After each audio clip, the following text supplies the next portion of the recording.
Saludos, mi nombre es Damaris Valdés Vélez, soy estudiante de orientación y voy a estar compartiendo las ordenanzas. La ordenanza número 2 del año 2016 y la ordenanza número 22 del año 2017.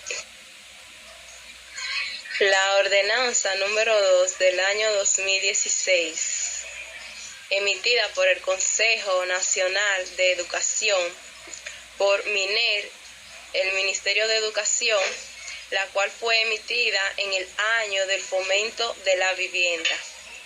Esta establece el sistema de evaluación de los aprendizajes en la educación inicial y primaria en correspondencia con el currículo revisado y actualizado a partir del año escolar 2016 y 2017.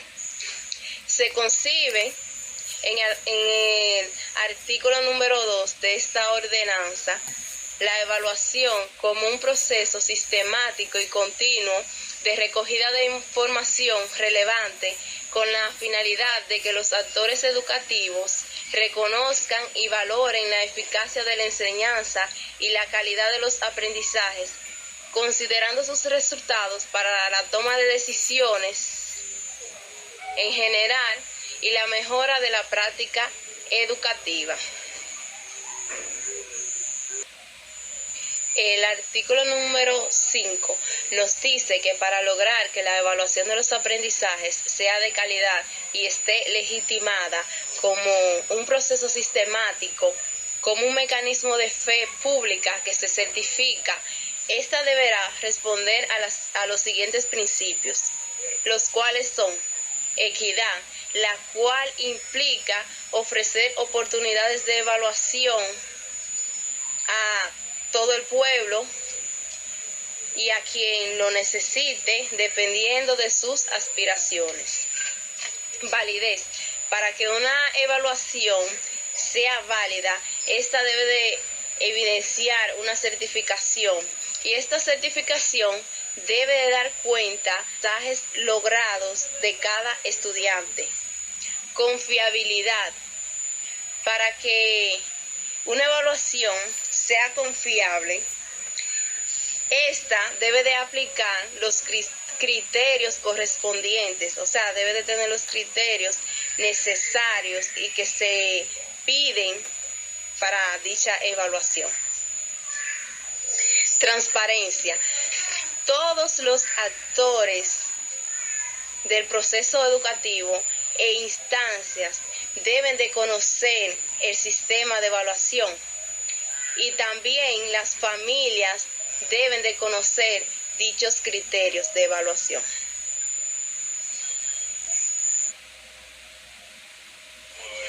El artículo 7 nos dice que la evaluación debe ser de carácter continuo, teniendo lugar en todos los momentos del proceso de enseñanza-aprendizaje.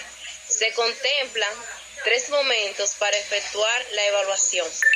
Al inicio, denominada evaluación diagnóstica, previa o inicial.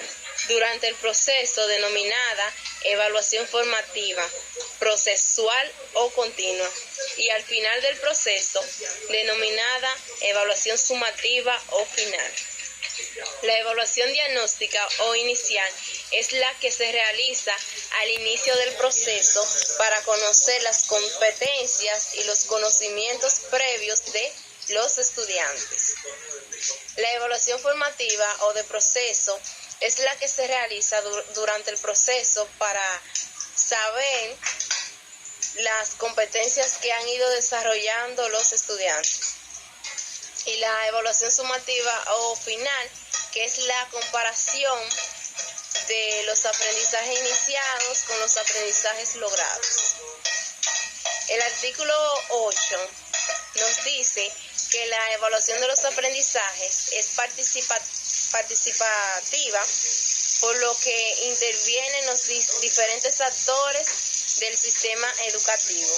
Se asumen 3 tipos de evaluación atendiendo a sus participantes, las cuales son autoevaluación, que es la valoración y reflexión de nuestro proceso de aprendizaje.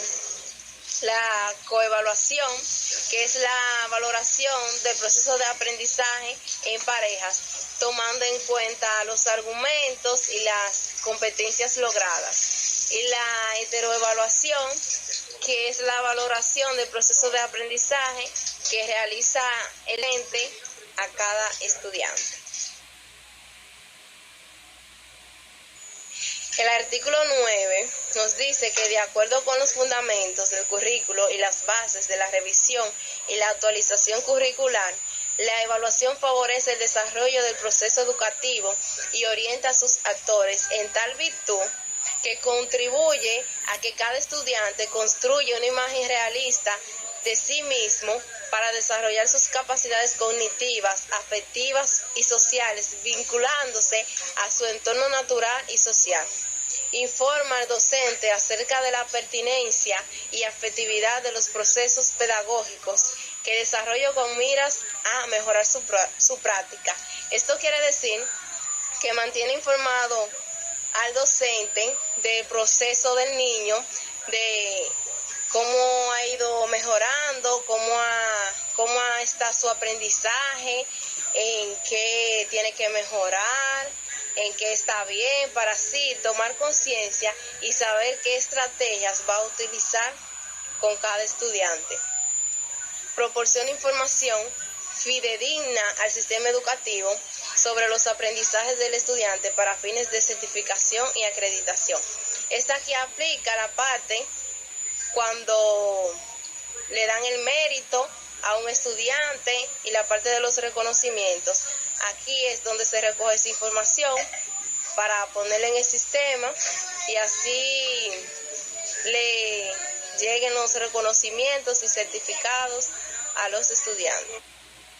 En el artículo 10 nos dice los componentes del sistema de evaluación relativo a los procesos de aprendizaje, los cuales son las competencias fundamentales, donde se encuentran los niveles de dominio, componentes y criterios de la evaluación, las dimensiones del desarrollo, en el caso donde nos indica el ciclo y el nivel.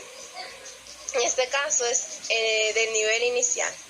Las competencias específicas de logro, los contextos educativos, los cuales son la familia, la escuela y los espacios de aprendizaje.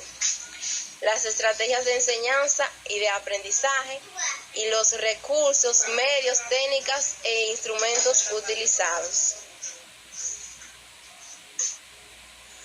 El artículo 12 nos dice que la evaluación de los aprendizajes de los estudiantes, por su carácter participativo, autorreflexivo y crítico, compromete a todos los actores que intervienen en los procesos de enseñanza y de aprendizaje. Estudiantes y docentes son los responsables de la gestión del centro educativo, así como las madres, padres o tutores y las autoridades educativas. Los docentes, quienes tomarán las medidas para que el proceso de aprendizaje de los niños sea adecuado y para que también el proceso de aprendizaje sea cada día mejor. Las madres, padres o tutores, quienes deben de acompañar a sus niños, también conocer el proceso de sus niños, darle apoyos, ayudarlos en casa, en sus dificultades. Los directores y demás integrantes del equipo de gestión del centro educativo, quienes tomar la iniciativa de que el proceso de enseñanza de aprendizaje se realice con concordancia y que siga los lineamientos de la normativa.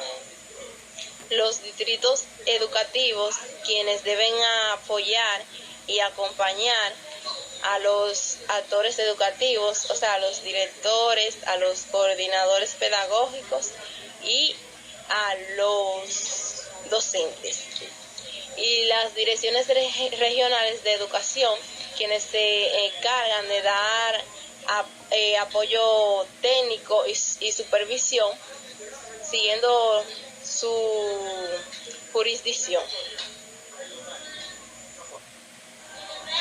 Las estrategias técnicas e instrumentos a utilizar para evaluar los procesos de desarrollo y aprendizaje son varias, entre las que podríamos citar observaciones sistemáticas utilizando los siguientes instrumentos: rúbrica, lista de acotejo, registro de observaciones, registros anecdóticos, registros diarios, escalas de valoración y estimación. Producciones de los estudiantes y trabajos prácticos tales como portafolios, diarios reflexivos de clase, las conceptuales, ensayos, intercambios orales, puesta en común de debates, estudios de casos, pruebas de desempeño, juegos de simulación, reportes de prácticas o experimentos. Entrevistas a estudiantes y familiares, informes sobre condiciones socioeconómicas y socioculturales, así como antecedentes de salud, antecedentes educativos, composición y dinámica familiar, entre otros. También están las técnicas sociométricas para evaluar las relaciones interpersonales de estudiantes en el grupo. Momentos del año escolar, según el artículo 24. Tenemos 3 momentos. El primer momento va desde el mes de agosto hasta diciembre. El segundo momento desde enero a marzo. Y el tercer momento desde abril a junio. El artículo 28 nos dice que los resultados del trabajo educativo del niño se traducen en valoraciones que expresan en qué medida se han logrado las competencias específicas, y se utiliza de la siguiente escala: logrado, en proceso y iniciado. El resultado del proceso de evaluación debe de reportarse 4 veces durante el año escolar. En agosto, desde agosto hasta octubre, desde febrero hasta marzo, y desde abril a junio, y de noviembre a enero. El artículo 30 nos dice que el reporte oficial de las evaluaciones debe hacerse en el registro de grado. La ordenanza número 22 del año 2017, emitida también por el Ministerio de Educación en el año del desarrollo forestal.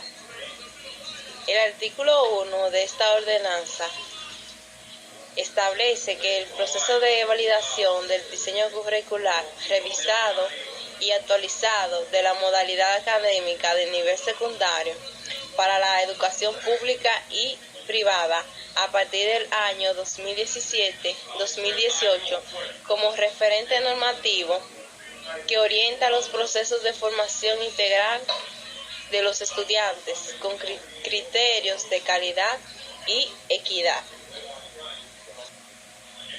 El artículo número 3, en la modalidad académica del nivel secundario, ofrecerá 4 salidas optativas, que son Humanidades y Ciencias Sociales, Humanidades y Lenguas Modernas, Ciencia y Tecnología, Matemática y Tecnología. Y el párrafo 2 nos dice que el plan de estudio para la salida en Humanidades y Ciencias es como se indica en los siguientes cuadros. Este es el plan de estudio, salida en Humanidades y Ciencias Sociales de 4º grado.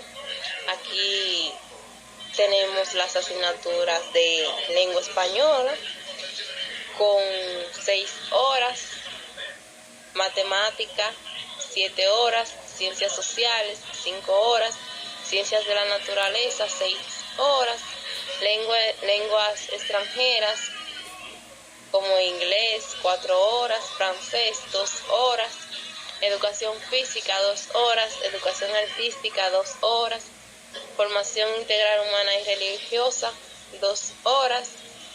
Salidas optativas, como apreciación y producción literaria, 2 horas. Y filosofía social y pensamiento dominicano, 2 horas. Que el total de horas semanal de la suma de todas estas asignaturas serían de 40 horas.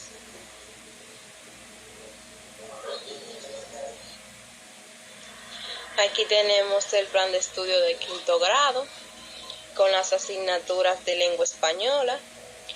Para esta 6 horas, para matemáticas 7 horas, ciencias sociales 5 horas, ciencias de la naturaleza 6 horas, lenguas extranjeras, inglés 4 horas, francés 2, en educación física 2 horas, educación artística 2 horas, formación integral y religiosa 2 horas, y en salidas optativas que tenemos a apreciación y producción literaria 2 horas, geografía humana y demografía 2 horas, y el total de estas horas semanal del alumno serían 40.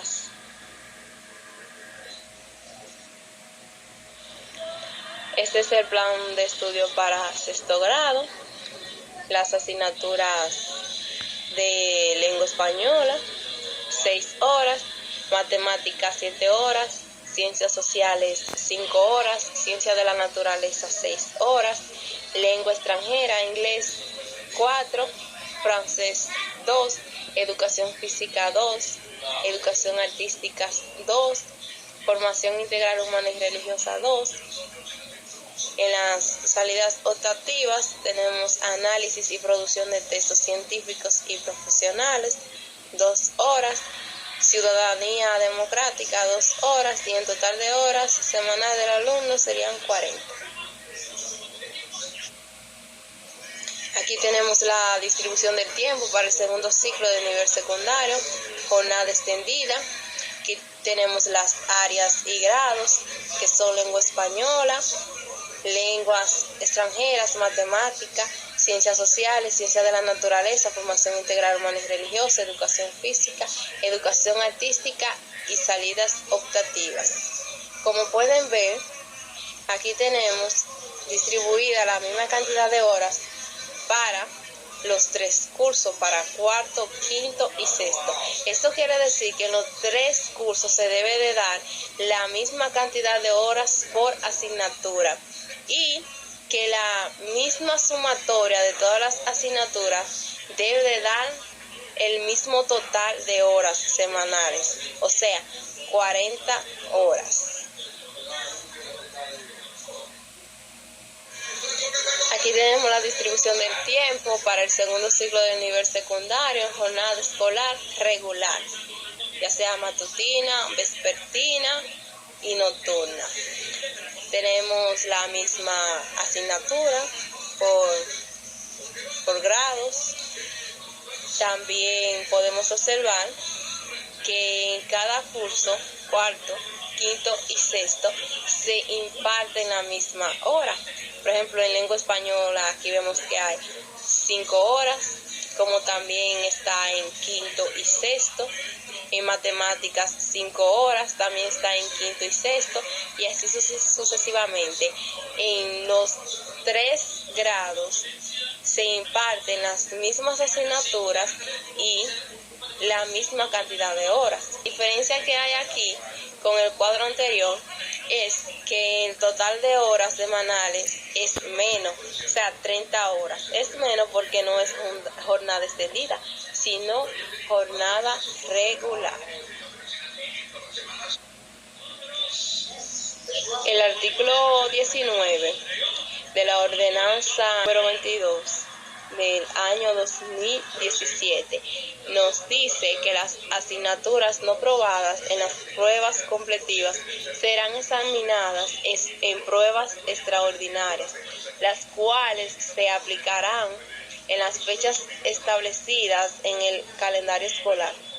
Estas pruebas tendrán un valor del 70% y el restante del 30% del promedio de las calificaciones parciales obtenidas durante el año en la asignatura que se trate.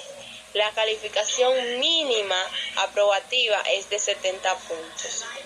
El artículo 20 nos dice que será promovido de grado inmediatamente superior al estudiante que haya aprobado todas las asignaturas establecidas para el grado. El artículo 22 nos dice que repetirá el grado el estudiante que después de presentarse a pruebas extraordinarias haya reprobado 3 o más asignaturas y o áreas del mismo grado, incluyendo las reprobadas por inasistencia. Esta ha sido mi exposición.